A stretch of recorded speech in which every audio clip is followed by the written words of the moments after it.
James Turner for the untouchable true school sports. Let's go, baby. Bow! Be careful what you wish for because it can become a reality. Yeah. The untouchable True School Sports Empire proudly presents something the boxing game's been missing. Hey, what's going on? It's your boy BT, and I came here to talk some boxing with the thousands of True School Sports subscribers. Right, so it's time to stop crying over spilt milk and Vergil not fighting Bakram and Erickson Lubin not fighting Bakram. You know, we can all have our opinions, but life goes on. And you know what, guys? This isn't a bad fight, so I'll let you guys know right now. You can mark your calendars. You can say the date because really and truthfully, it's one of the better fights on the schedule. The date will be November the 8th at the Dickies Arena in Fort Worth. Shout out to the Dickies Arena. I've been there a couple times for fights. It's a great venue. I actually watched Vergil fight Maurice Hooker there like 4 years ago. So, you know, shout out to the Dickies Arena. But as far as this fight's concerned, you know, first of all, credit to Vergil Ortiz. I mean, I know people have been saying, BT, you're being biased for Xander because he's Puerto Rican, saying that Vergil should go to Puerto Rico to fight him. But, you know, when you look at his last couple of opponents, he fought Sergey Bohachuk a couple fights ago. Then he fought Madrimov, now he fought Lubin. So those are three of the top contenders of the division. You can't do much better without fighting the champions than fighting them guys. So that's a pretty damn good 3-fight run for Vergil. It's an interesting fight because, you know, Lubin.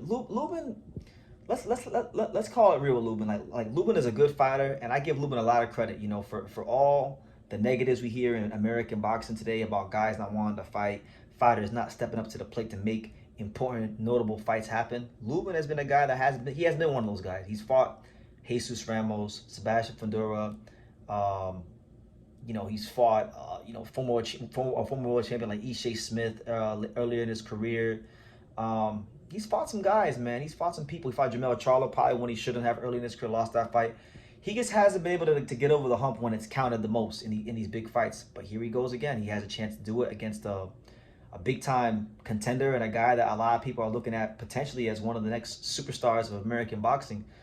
And it's crazy because, you know, I'm old enough to remember, and being from South Florida and just, you know, being around people in the Florida boxing community, I'm old enough to remember when he signed a deal with Gary Jonas and he turned pro at like 17. He didn't go to the Olympics, and there was a lot of expectations placed on him at a young age. So maybe he was moved a little quicker than he should have been.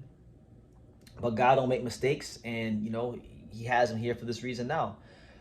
Stylistically, guys, this is a very good fight. I think now I'm gonna be honest with you. People are saying that this is like a super competitive fight, and I think it could be. You know, I'm not saying Lubin can't go on there and do his thing. I personally think that Lubin had a better chance to beat Bakram. I really do. I would have made him favorite against Bakram or Vergil Ortiz, but I think the better matchup for him was Bakram because of his big fight experience, because of what he's went through in his career, because of the speed advantage, and because of the fact that I think timing the Bakram jab would be a little bit easier from what I've seen on film. But you know, his team must have seen something, or they just probably like the money better. It is what it is. So they went this way. I personally thought you should be going for the world title because if you win that fight, it puts you in a new tax bracket. But again, like, you know, it's their careers, it's their life. They made the decision, right? I really don't think this is as competitive a fight as a lot of people think.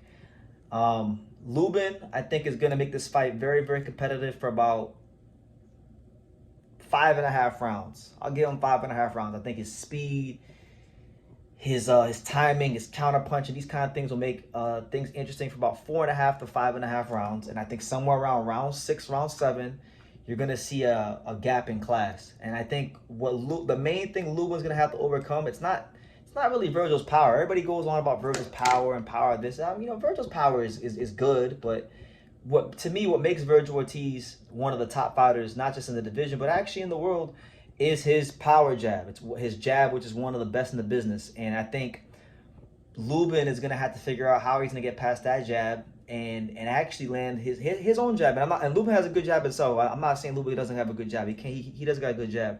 But I think Vergil, he has one of them jabs where, like, even when he doesn't land, he'll get you to back up half a step, a quarter of a step, and gain that distance and become the ring general. You understand? So he doesn't necessarily have to land his jab for it to be effective. It's a commanding jab. It's a jab that establishes presence in the ring, and I think Lubin's gonna have his hands full getting past that jab. I think Vergil's volume as well down the stretch of the fight is gonna play a big role. And let's be real, like Lubin has never been the most durable guy in his career. Like he got stopped by Charlo early in his career. He got beat up and had a very entertaining fight where he almost beat Fundora. He did drop Fundora. It was back and forth, but he took some punishment in that fight. And then I watch boxing, so I remember when he fought Vergil Ortiz, and he got clipped in that fight, right? So I just think, look, I think Lubin has the skills to make this a very interesting fight, but I don't see this being as competitive a fight as most of the boxing community. I think Vergil gets him out of there in the later rounds. Lubin is going to have to fight at a level he hasn't fought at in his entire career. He's always been a guy that is, knocking on the door, but could never really fully put it together.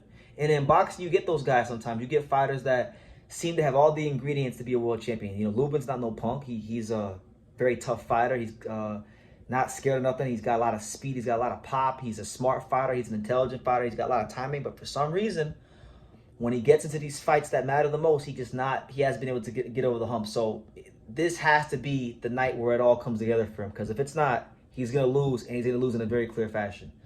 As for Vergil, I'm not going to let Vergil off the hook either, because he has some things he has to prove himself. I personally thought Vergil lost to Boachuk. He got put on his ass twice. I thought he got bailed out by the judges.